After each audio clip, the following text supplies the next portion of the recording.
वाले लेक्चर में आपसे बात कर ली थी मैथ्स के कुछ टॉपिक्स के बारे में। वो टॉपिक्स क्या थे? मैंने आपको डिस्टेंस फॉर्मूला बता दिया था स्टूडेंट्स कि अगर आपको 2 पॉइंट दिए जाते हैं तो किस तरह से आप उनकी डिस्टेंस कैलकुलेट करेंगे। इसमें देखिए कि अगर एक पॉइंट ये था, एक पॉइंट ये है, x1 y1 x2 y2 है, तो हमें पता था, हमने एक फॉर्मूला पढ़ा था क्या, x2 माइनस x1 का whole square plus y2 minus y1 का होल स्क्वायर। ठीक है स्टूडेंट्स, ये हमने पढ़ा था 2 पॉइंट्स के बीच की डिस्टेंस निकालने का फॉर्मूला। ठीक है, और इस पर हमने कुछ क्वेश्चंस भी करे थे स्टूडेंट्स। आज के लेक्चर में हम क्या देखने वाले हैं स्टूडेंट्स?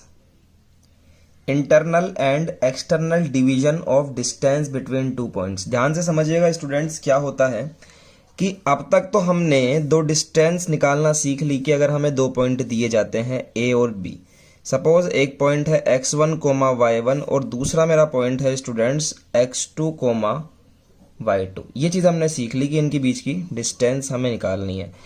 अब स्टूडेंट्स इस टॉपिक के अंदर आपसे कोई बीच का पॉइंट बोल देगा इन दोनों के बीच के अंदर कि एक पॉइंट है P और उसके कोऑर्डिनेट है x कोमा y, और आप ये पॉइंट फाइंड कीजिए अगर ये पॉइंट इस डिस्टेंस को m1 रेशो m2 में डिवाइड करता है। तो मतलब आपको रेशो दिया जाएगा और आपसे पॉइंट पूछा जाएगा।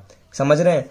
अगर 2 पॉइंट्स के बीच के अंदर का पॉइंट पूछ रहा है तो इसे हम कहते हैं इंटरनल, मतलब कि अंदर का, इंटरनल डिवीजन पॉइंट। और अगर स्टूडेंट्स आपको दिया जाए एक पॉइंट यहां और एक पॉइंट यहां,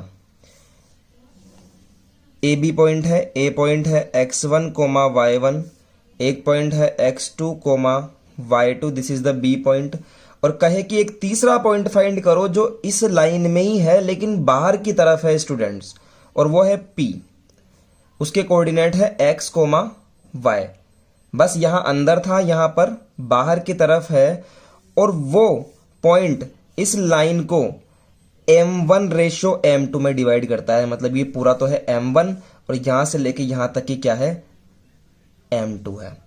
तो दोनों में फर्क सिर्फ इतना सा है कि इस वाले में पॉइंट अंदर की तरफ है और इस वाले में पॉइंट बाहर की तरफ है। तो जब पॉइंट बाहर की तरफ होगा तो हम इसे कहते हैं एक्सटर्नल, मतलब कि बाहर की तरफ, एक्सटर्नल डिवीजन पॉइंट।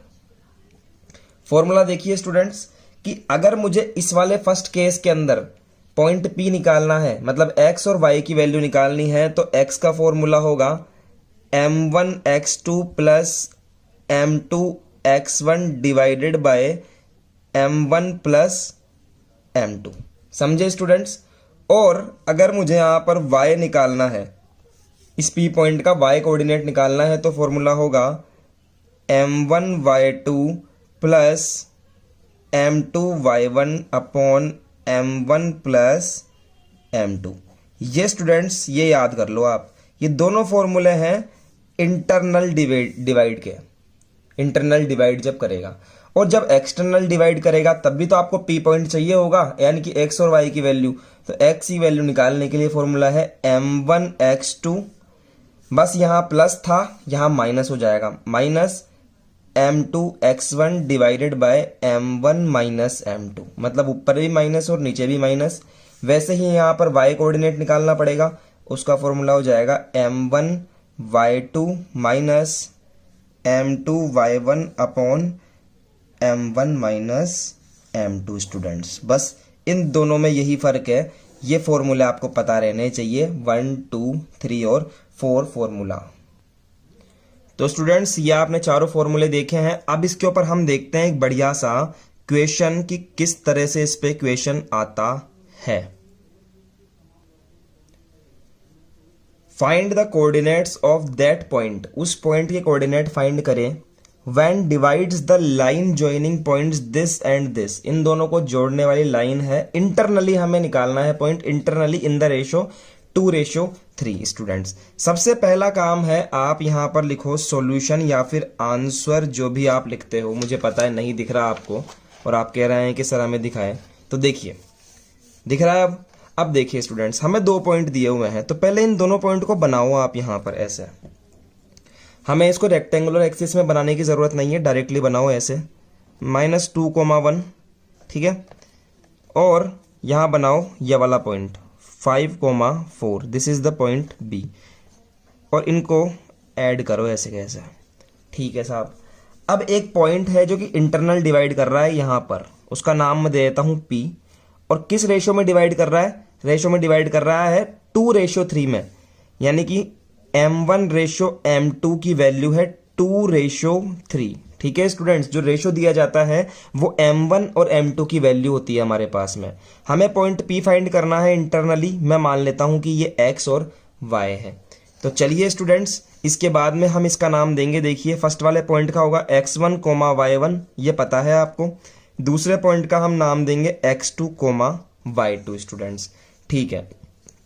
अब हम x निकालना चाहते हैं, x इक्वल टू, फॉर्मूला क्या पढ़ाया था इंटरनल में x निकालने का, ये देखिए ये रहा, m1x2 plus m2x1 upon m1 plus m2, ठीक है। लगाइए फॉर्मूला यहाँ पर, m1x2 plus m2x1 divided by m1 plus m2। रखिए स्टूडेंट जो भी वैल्यू आपके पास में है, देखिए m1 की वैल्यू क्या है यहाँ पर 2 मल्टीप्लाई, अब देखिए x1 की वैल्यू है -2, y1 की वैल्यू है 1, वैसे ही x2 की वैल्यू है 5, यहाँ हमें x2 का वैल्यू चाहिए 5, फिर लिखा प्लस, m2 क्या है, m2 है 3 मल्टीप्लाई, x1 की वैल्यू क्या है स्टूडेंट्स, देखिए -2, तो yes -2 upon m1 plus m2 मतलब 2 प्लस 3, वैल्यू लिख दीजिए, ठीक है। देखिए 2 5 जा 10 एंड 3 मल्टीप्लाई बाय -2, तो ये माइनस इस प्लस से मल्टीप्लाई होगा तो 6 डिवाइडेड बाय 2 प्लस 3 कितना आ जाएगा स्टूडेंट्स, 5 आ जाएगा। 10 में से 6 लेस होगा तो 4 और नीचे 5, तो यस स्टूडेंट्स x का वैल्यू क्या आ गया, 4/5 आ गया। इसी तरह से हम y का वैल्यू भी निकालेंगे। तो स्टूडेंट्स y की वैल्यू क्या है, y is equal to m1y2 plus m2y1 divided by m1 plus m2, यही है। चलिए वैल्यू पुट करते हैं स्टूडेंट्स, देखिए मैं दिखाता हूँ आपको, आपने लिख लिया होगा इसके पीछे की तरफ। y1 की वैल्यू तो है 1 और y2 की वैल्यू है 4, हम लिख लेते हैं इसको, y1 की वैल्यू है 1 और y2 की वैल्यू है 4, सही लिखा है क्या, y1 की वैल्यू 1 और y2 की वैल्यू 4, सही है। चलो,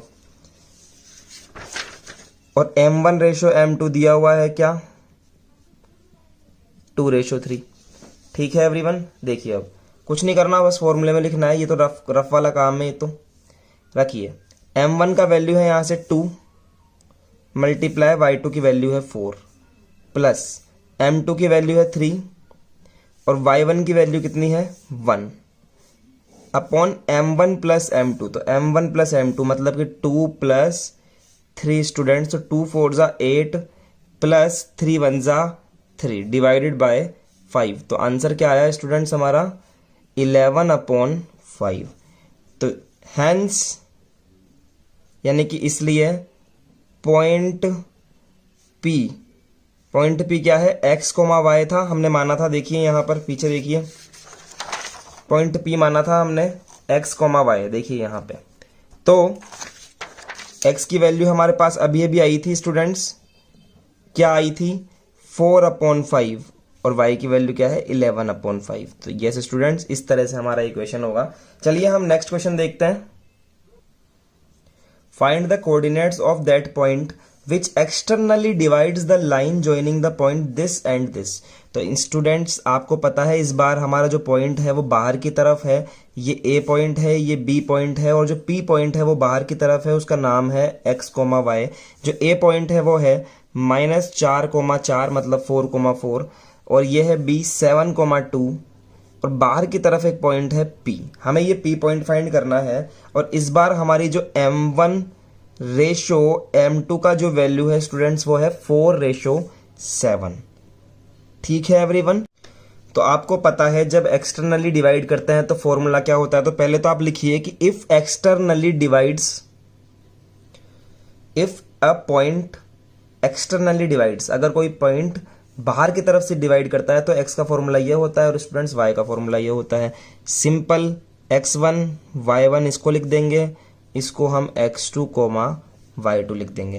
तो x इज इक्वल टू क्या आएगा स्टूडेंट्स, x इक्वल टू देखिए स्टूडेंट्स m1 की जगह पर हमने 4 रखा है, x2 की जगह पर 7 रखा है, m2 की जगह पर हमने 7 रखा है और x1 की जगह पर हमने -4 रखा है स्टूडेंट्स। देखिए वैल्यूज पुट कर दिए ऐसे कैसे, -4 और -7 प्लस का हो जाएगा, यहाँ पर प्लस साइन आ जाएगा एंड 7 4 ज़ा 28, तो 28 एंड 28 कितना हो जाएगा स्टूडेंट्स 56 डिवाइडेड बाय -3। ठीक है स्टूडेंट्स। और अब देखते हैं हम स्टूडेंट्स y की वैल्यू, जो y की वैल्यू क्या आएगी देखिए, सेम टू सेम आपको वैल्यूज पुट करनी है स्टूडेंट्स। m1 की जगह पर 4, y2 की जगह पर देखिए यहाँ पर 2, माइनस m2 की जगह देखिए स्टूडेंट्स 7 मल्टीप्लाई y1 की जगह देखिए 4 divided by m1 minus m2 की जगह पर वैल्यू पुट करेंगे 4 माइनस 7। ठीक है स्टूडेंट्स, 4 2 ज़ा 8 एंड हियर 7 4 ज़ा 28 -3। तो क्या आएगा स्टूडेंट्स, माइनस का 20 डिवाइडेड बाय माइनस का 3, माइनस से माइनस गया तो क्या आ गया 20/3। Hence the point, hence the point P, point P क्या आ जाएगा स्टूडेंट्स 56 डिवाइडेड बाय माइनस का 3 कोमा y का कोऑर्डिनेट क्या है 20/3। ठीक है स्टूडेंट्स, तो हमने ये दो क्वेश्चन कर लिए हैं। अब हम देखते हैं स्टूडेंट्स तीसरा क्वेश्चन हमारा। अब देखिए स्टूडेंट्स, हम आज दो क्वेश्चन कर चुके हैं, इंटरनल डिवाइड कैसे होगा और एक्सटर्नल डिवाइड कैसे होगा। आप ये दो क्वेश्चन लिख लीजिए, आपको घर से ये दोनों क्वेश्चन करने हैं, क्वेश्चन नंबर 1 और क्वेश्चन नंबर 2। इसमें इंटरनली डिवाइड कर रहा है, इसमें एक्सटर्नली डिवाइड कर रहा है। दोनों क्वेश्चन आप करेंगे स्टूडेंट्स, और मैं आपको आंसर बता देता हूँ 9.2 का, आप नोट कर लीजिएगा। 9.2 के फर्स्ट का क्वेश्चन है 23/5 कोमा 33/5। मैं लिख देता हूं स्टूडेंट्स, फर्स्ट वाले का जो आंसर है वो है 23/5 एंड 33/5। ठीक है स्टूडेंट्स, ये आंसर है फर्स्ट वाले का। सेकंड वाले का जो आंसर है वो है स्टूडेंट्स, देखिए ये रहा, ये फर्स्ट का आंसर है, ये सेकंड का आंसर है, आप तो नोट ही कर लो इसको, 27 3/4। ठीक है, माइनस का 23, ये आंसर आएगा स्टूडेंट्स। तो करिए आप, हम मिलते हैं आपसे नेक्स्ट लेक्चर में स्टूडेंट्स। आज के लिए इतना ही, ऑल द बेस्ट।